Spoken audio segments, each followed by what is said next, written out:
तो हेलो साथियों, नमस्कार। स्वागत है आपका अपने चैनल सक्सेस जंक्शन एक कदम सफलता की ओर में। मेरा नाम है अतुल शुक्ला और हम लेकर के आ गए हैं आपके लिए एसएससी जीडी कांस्टेबल 2024 21 फरवरी फोर्थ शिफ्ट का एग्जाम एनालिसिस। यह आज की लास्ट शिफ्ट है। हर एक प्रश्न के बारे में डिटेल में आपको जानकारी देने वाले हैं भाई। उससे पहले वीडियो को लाइक करके चैनल को सब्सक्राइब जरूर कर लेना, क्योंकि लगातार हम आपका एग्जाम एनालिसिस इसी तरह से करवाने वाले हैं। लास्ट दिन तक हम आपका एग्जाम एनालिसिस कराएंगे। आपका भी अगली किसी भी शिफ्ट में एग्जाम है तो आप अपने प्रश्नों को व्हाट्सएप नंबर 7052547003 इस नंबर पर जरूर से जरूर सेंड कीजिएगा।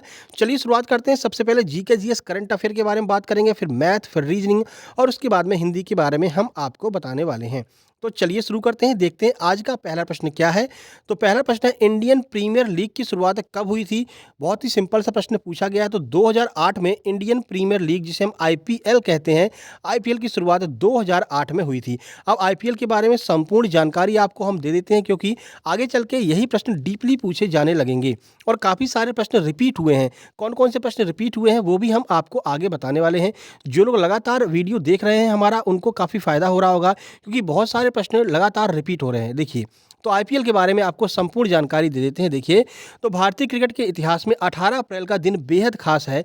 क्यों खास है? क्योंकि इसी दिन 18 अप्रैल 2008 को बेंगलुरु के एम चिन्नास्वामी स्टेडियम में इंडियन प्रीमियर लीग आईपीएल की शुरुआत हुई थी। अब आप आगे आपसे पूछ सकता है कि भाई कौन से स्टेडियम में पहला मैच खेला गया था।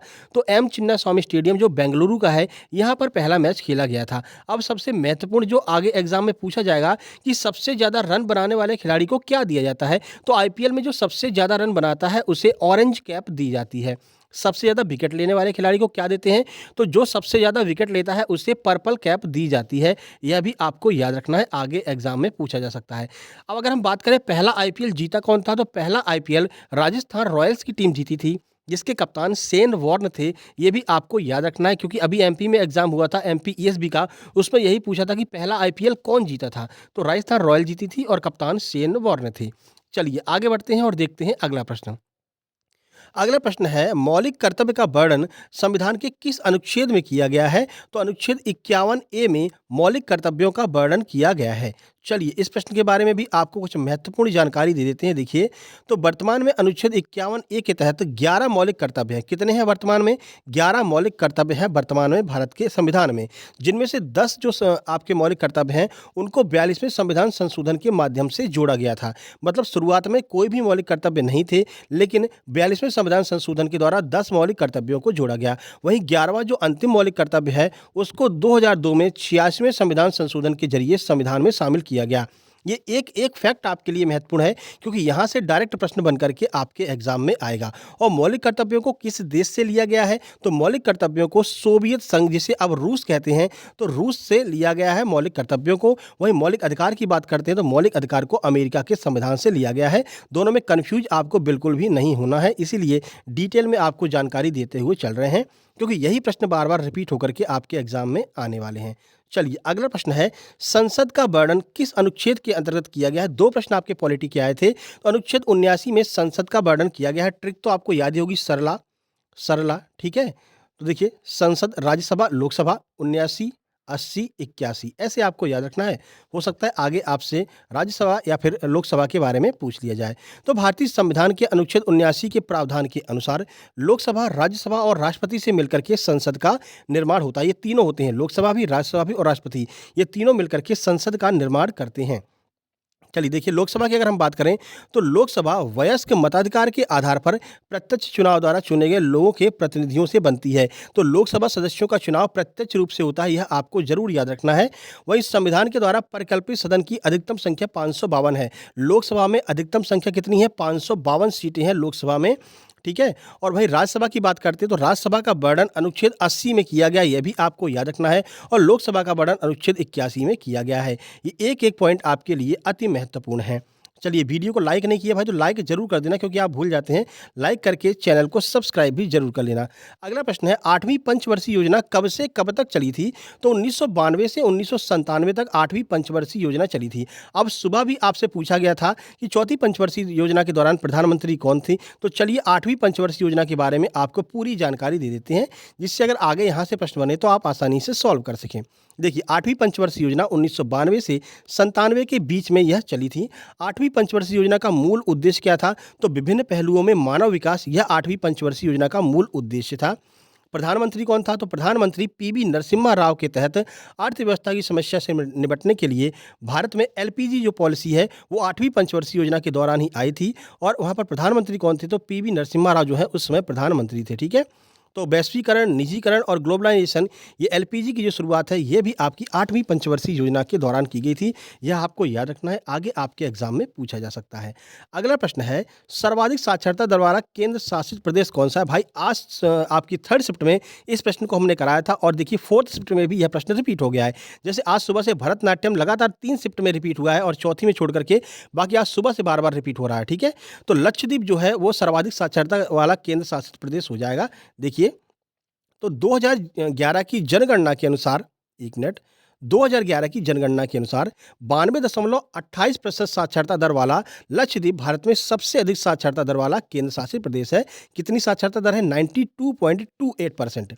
ठीक है, लक्षद्वीप की महिला साक्षरता दर कितनी है? तो 88.25%, 88.25 जो है वो महिला साक्षरता दर है लक्षद्वीप की। वहीं साक्षरता दर के मामले में केरल 93.91 साक्षरता दर के साथ में पहले स्थान पर है। तो राज्यों में अगर हम बात करें तो केरल है, केंद्र शासित प्रदेश में बात करें तो लक्षद्वीप है। सबसे कम साक्षरता दर किसकी है? तो बिहार की है। ठीक है भाई, चलिए आगे बढ़ते हैं। अगला प्रश्न है, हॉर्नबिल उत्सव कहाँ पर मनाया जाता है? तो हॉर्नबिल उत्सव जो है वो नागालैंड में मनाया जाता है। एक उत्सव हर शिफ्ट में पूछा जा रहा है और हालांकि सिंपल उत्सव ही आपका पूछा जा रहा है। देखिए, हॉर्नबिल की बात करें तो हॉर्नबिल फेस्टिवल का आयोजन राज्य पर्यटन कला एवं संस्कृति विभाग नागालैंड के द्वारा प्रत्येक वर्ष राज्य के स्थापना दिवस 1 दिसंबर 1963 के अवसर पर किया जाता है। तो नागालैंड की स्थापना कब हुई थी? 1 दिसंबर 1963 को हुई थी। इसी दिन हॉर्नबिल फेस्टिवल का आयोजन किया जाता है। अब इस फेस्टिवल का नाम हॉर्नबिल ही क्यों पड़ा? क्योंकि नागालैंड का जो राजकीय पक्षी है वो हॉर्नबिल है, इसलिए हॉर्नबिल फेस्टिवल 1 तारीख को मनाया जाता है, 1 दिसंबर को मनाया जाता है। चलिए आगे बढ़ते हैं। अगला प्रश्न आपका नियुक्ति से पूछा गया है। नियुक्तियों से डायरेक्ट प्रश्न पूछे जा रहे हैं। लास्ट में हम आपको ये भी बताने वाले हैं कि अब बचे हुए दिनों में आपको कौन सी बुक पढ़नी है जिससे कि ज़्यादा से ज़्यादा नंबर आप कलेक्ट कर सकें एसएससी जीडी के एग्जाम में। देखिए, प्रवीण सूद को किस विभाग का नया सीईओ बनाया गया है? तो भाई सीबीआई का नया निदेशक किसे बनाया गया है? तो प्रवीण सूद को बनाया गया है। चलिए देख लीजिए कुछ जानकारी। तो वरिष्ठ आईपीएस अधिकारी प्रवीण सूद को सीबीआई के नए निदेशक का जो है पदभार दिया गया है। प्रवीण सूद जो है वो 2 साल तक इस पद पर बने रहेंगे। ठीक है, तो 2025 तक प्रवीण सूद जी जो है वो सीबीआई के अध्यक्ष बने रहेंगे। अंतिम कार्य दिवस पर निवर्तमान जो निदेशक हैं सुबोध कुमार जायसवाल ने नई दिल्ली मुख्यालय में एजेंसी का पदभार सौंपा। यानी कि इससे पहले सीबीआई का निदेशक कौन था? तो सुबोध कुमार जायसवाल इनसे पहले थे और अब जो है प्रवीण सूद जी हैं। तो दोनों याद रखना है। हो सकता है पूछे प्रवीण सूद जी ने सीबीआई के निदेशक के तौर पर किसका स्थान लिया है? तो सुबोध कुमार जायसवाल का स्थान लिया है। तो दोनों नाम आपको याद रखने हैं, क्योंकि जैसे जैसे पेपर आगे बढ़ेगा, पेपर का पैटर्न चेंज होगा तो क्वेश्चन थोड़े से कठिन भी आएंगे। इसलिए लगातार एग्जाम एनालिसिस आपको देखते रहना है जिससे पैटर्न का पता चल सके।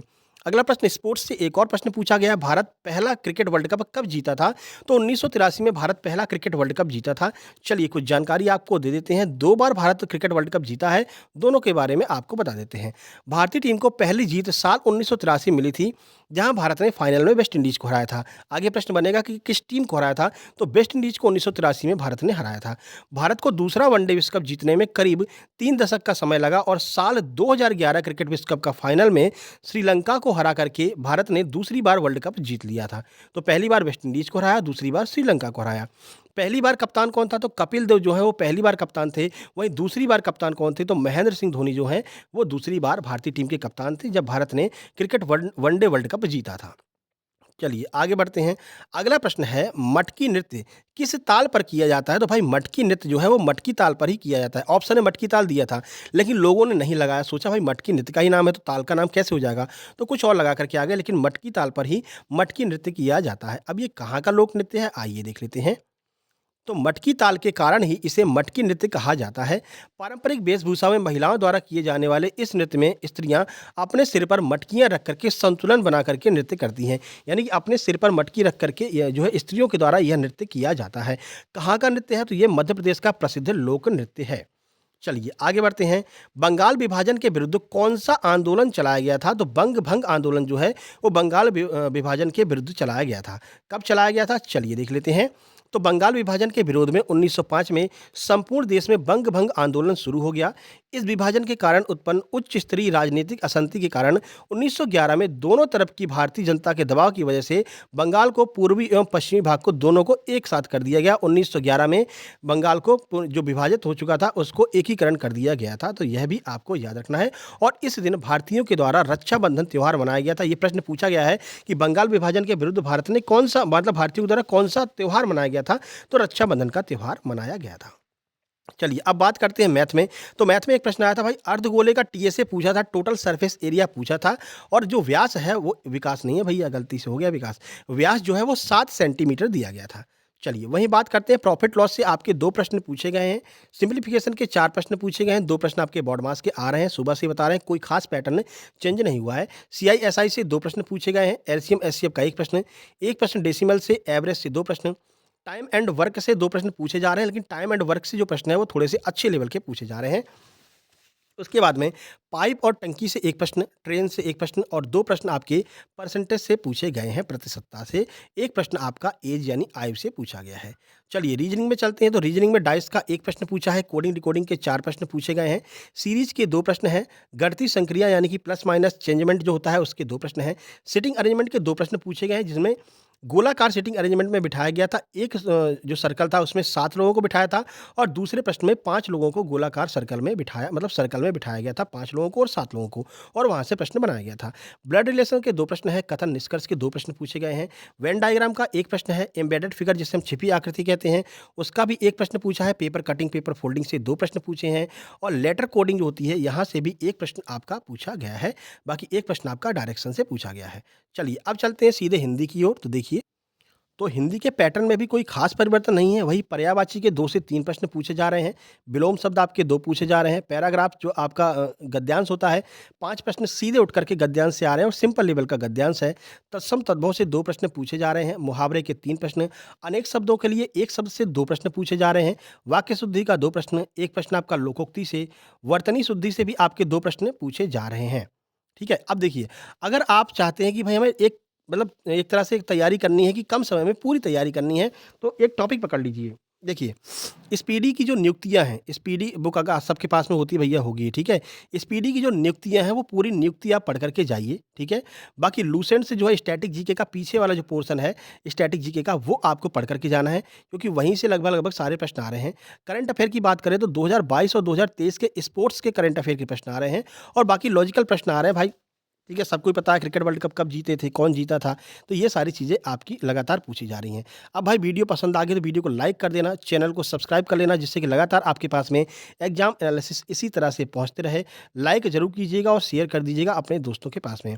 बाकी टेलीग्राम की बात करें तो लिंक डिस्क्रिप्शन बॉक्स में दी गई है, टेलीग्राम चैनल को जरूर ज्वाइन कर लीजिए। वहाँ पर आपको हम एसएससी, आपके लिए हम एसएससी का फ्री स्टडी मटेरियल प्रोवाइड कराते हैं। राकेश यादव सर के क्लास नोट्स आपको मिल जाएंगे, एसएससी के पुराने पेपर आपको वहाँ पर मिल जाएंगे, नीतू मैम की इंग्लिश की बुक पीडीएफ फॉर्म में मिल जाएगी, तो वो सब आप वहाँ से फ्री में डाउनलोड कर सकते हैं।